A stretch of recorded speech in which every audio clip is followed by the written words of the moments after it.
Deuteronomy chapter 30.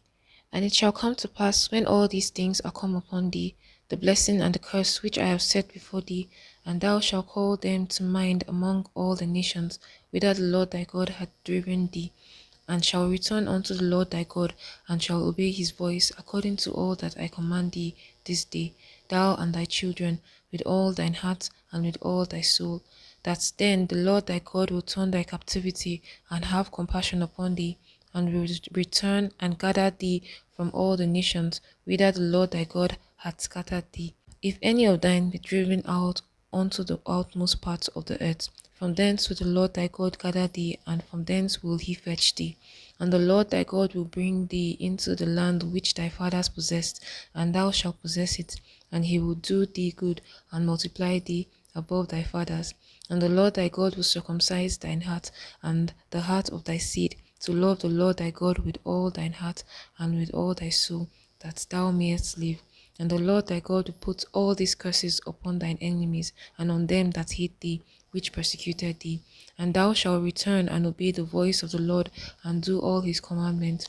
which I command thee this day. And the Lord thy God will make thee plenteous in every work of thine hand, in the fruit of thy body, and in the fruit of thy cattle, and in the fruit of thy land, for good. For the Lord will again rejoice over thee for good, as he rejoiced over thy fathers. If thou shalt hearken unto the voice of the Lord thy God, to keep his commandments and his statutes which are written in this book of the law, and if thou turn unto the Lord thy God with all thine heart and with all thy soul. For this commandment which I command thee this day, it is not hidden from thee, neither is it far off.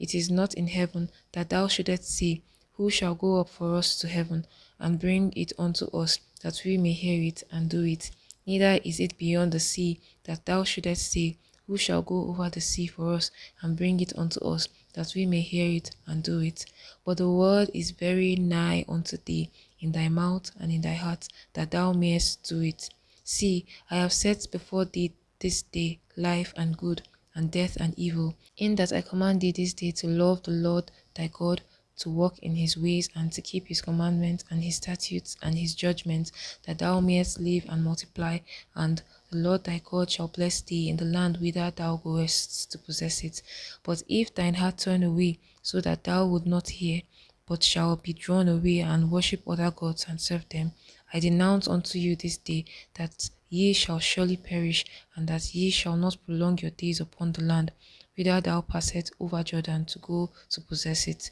I call heaven and earth to record this day against you, that I have set before you life and death, blessing and cursing. Therefore choose life, that both thou and thy seed may live, that thou mayest love the Lord thy God, and that thou mayest obey his voice, and that thou mayest cleave unto him. For he is thy life, and the length of thy days, that thou mayest dwell in the land which the Lord sware unto thy fathers, to Abraham, to Isaac, and to Jacob, to give them.